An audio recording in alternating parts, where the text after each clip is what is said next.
So, my first 1,000 kilometers on my new DR650. How have I found it? As you can see, it's a stock bike with exception to the aftermarket fuel tank bash plate and bark busters that came with the Tanami pack. No change to any performance enhancements. It's still stock geared, tuned, exhaust. Nothing's been touched. So this review is basically based on a stock bike coming out as it would be from the factory. I've only ridden it on roads except for today, just to get here in the Glasshouse Mountains. So once again, this review is just purely based on me riding it on the road during the break-in period. So the break-in period is 1,600 kilometers, and I've got just over 1,300 on now.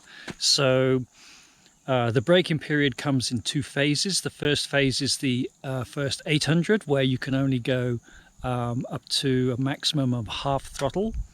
Then between 8 and 1,600, you can go up to 3/4 throttle, and then after that, I guess the bike's broken in and you can go way. So yeah, now that I'm at 1,300, I'm a little bit more aggressive on the throttle, and the bike, you know, is obviously coming to life a little bit more. But the first 1,000 kilometers, how did I find it? Jumping straight off my F800 onto the DR took some time to adjust. Let's put it this way: they are two very different bikes. One's got a few features, and the DR is a basic single-cylinder thumper. So there is a period of adjustment which didn't take too long for me to get used to. The more I rode it, the more I became accustomed to the different style and riding. So it was no problem to me, and I started enjoying it more and more as time went on. And in fact, I did have a blast on the F800 just over a week ago, I think it was, just to keep the battery charged. And I had somebody coming to view it, so I wanted to make sure it was running good. And I took it for about a 120 kilometer spin up to Bribie Island, excuse me, Bribie Island and back. And wow, it felt so heavy and everything. And when I got back home and then jumped on the DR and had a little bit of a spin about, I kind of instantly realized that I'd made the right choice. It was kind of, got hairs, excuse the helmet hair. It was kind of satisfying to know that, yeah, I think I've done the right thing. Because this bike is just so much lighter, it's more nimble, at lower speeds especially, and those are the sort of things that I need to do more technical tracks and so forth. So that was reassuring for me, and I was kind of, yeah, pleased about that, because yeah, once again I knew I'd made the right decision, which was good, because it was a bit of a leap of faith, to be honest. The 800 is such a nice looking bike, and powerful and blah blah blah blah blah. So whether or not I was doing the right thing at the time, I was still a little bit unsure, but now I know I am definitely sure. So what else? Going to a carbureted bike again, I found that the DR at lower speeds was kind of chugging. It was sort of, what's the word? I'll get back to you. Surging. It was surging at lower speeds. So if I was going at, say, 40 kilometers an hour through a town or village center, the bike would be going, you know, it was surging. It wasn't a nice, smooth, constant 40 Ks. Anything above that, or if I was accelerating, it would be fine. but to maintain those lower speeds, the bike was surging, and I thought, well, okay, maybe it's the fuel, because I was running 91 at the time, I think. Maybe the chain was loose, because the chain did stretch over that period. Obviously, being new, the chain would stretch during the braking period. So I thought nothing of it. I thought, okay, that's just the way things are for the time being. More likely it would be the chain, and that will be sorted out after the 1,000-kilometer service. The gearing is very, now is it low or is it high? I think it's low. The gearing is, or is it high? I don't know. But in first gear, to go real slow, you need to use that clutch. It needs to be lower. Okay, so so it's too high. The gearing is too high in first. It's great for pulling away on the roads and stuff, but on slow, if you're really trying to go slow, it's too high. So I'd probably need a different cog on the front for when I do more technical stuff. And I know probably a lot of DR fans know this already. Well, I'm sure they do, because I've seen videos of people changing their gearing because of that. The tires, I know they have a nickname called the Death Wings. Yeah, I've got the set of knobbies that come with the Tanami pack, but I'm waiting until the bike is fully broke in before I actually put those on. So I'm just going to wear these out during that break-in period and then get rid of them. The exhaust, it's a bit of a put. So once I've got all my Farkles added on, like the panniers and stuff, then when it's time to look at performance enhancement, the pipe will be the first thing to go, and I'll more likely put a full system stain tune pipe on there. But rideability, I'm absolutely loving the ride. It's great. It's just so easy. It's nimble, and I'm not disappointed with the speed at all. I mean, for me, I'm finding the acceleration from stop to go pretty good.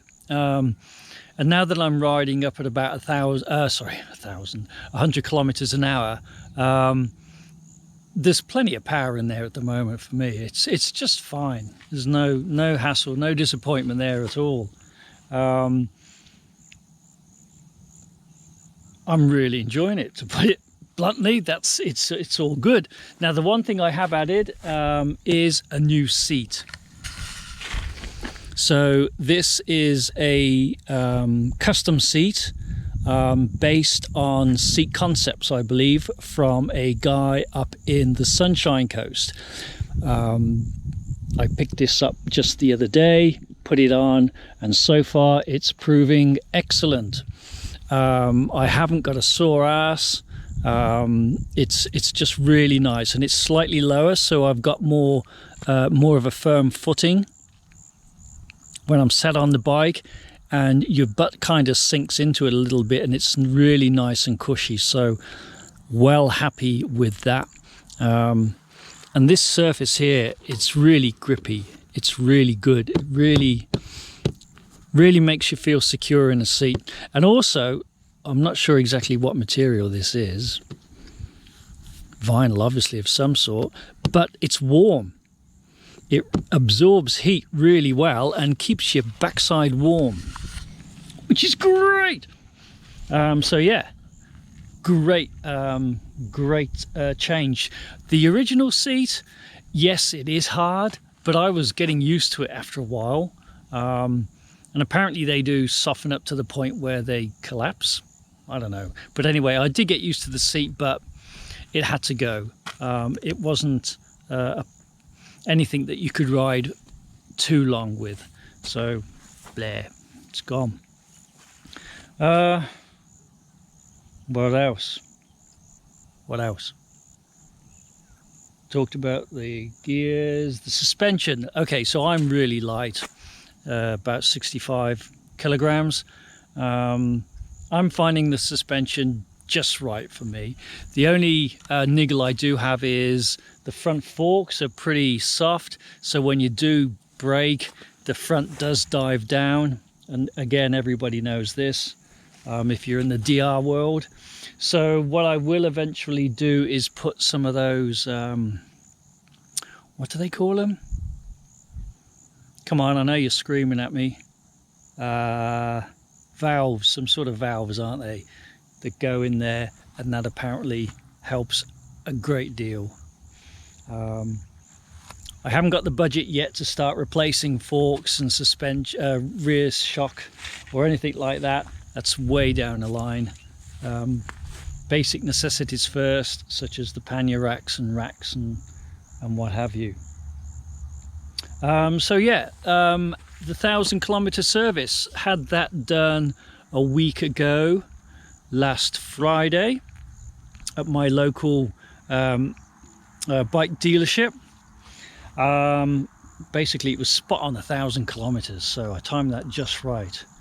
I did use the bike as much as I possibly could to get it to the 1,000 mark, because I want to break it in as quickly as possible without overdoing it, obviously, just so that I can get it road ready for trips as soon as I could.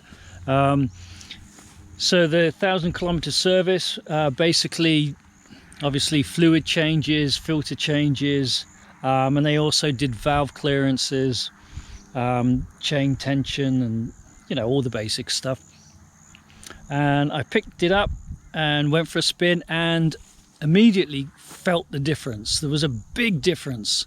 Gear changing was smoother. Low speeds, at like going through towns, villages at 40 kilometers an hour, was brilliant, smooth, no surging, no nothing. The bike was just running as smooth as a nut. Again, that just made me enjoy the bike a whole lot more, gave me a lot more confidence in the bike itself, and it was just a pleasure to ride. It's a pleasure to ride now. It's really good, very pleased indeed. So what that surging was, I can't say. Was it the chain being too loose? Was it problem with valve clearances? I don't know. I am not mechanically minded in that respect whatsoever. I am just a rider. So now that I'm up to 1,300, I'm allowed to go up to, or I can go up to 3/4 throttle. And then at 1,600, the bike is officially running, and you can basically do what you like. So I'm really looking forward to that, and I'm hoping that by the time I get home today, I would have put on another 100 or so kilometers. So that leaves me with about 150 left, which is close enough. Close enough. Ready for a trip that me and Bernie are going on tomorrow, which would be great. I think I did mention earlier about gear changing. It felt really clunky, and no matter what technique I tried to shift smoothly, just wasn't having it. Now that it had that 1,000-kilometer service, I'm finding shifting is a lot smoother. I've either got the knack, or the oil change or whatever has helped a great deal. So once I'm in third, changing to fourth and fifth, sweet as a nut.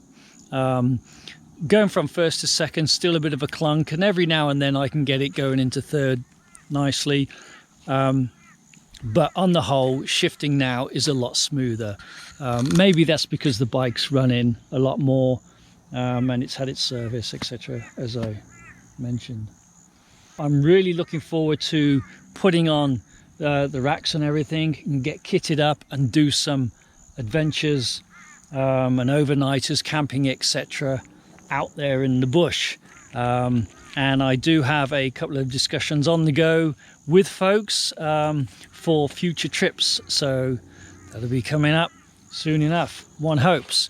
We are still in semi kind of lockdown. Our state borders are beginning to open up again, so we have free travel statewide, and some states are now allowing Queenslanders to come in to their states, South Australia being one of them. So it's going to be good. There's going to be a lot of good trips on this. I'm really looking forward to it. Being a smaller bike, I do feel a little bit of the underdog on the road when compared to some of the bigger adventure touring bikes and obviously other road bikes and so forth. I don't get as many nods as I used to. Fuel wise, this 20-litre tank I just filled up at 200, I think it was 280 kilometers, and it took 10 liters. So if my maths is correct, it used 10 liters. So that's pretty good. So to summarize, am I happy I let go of my F800 for the DR? You betcha!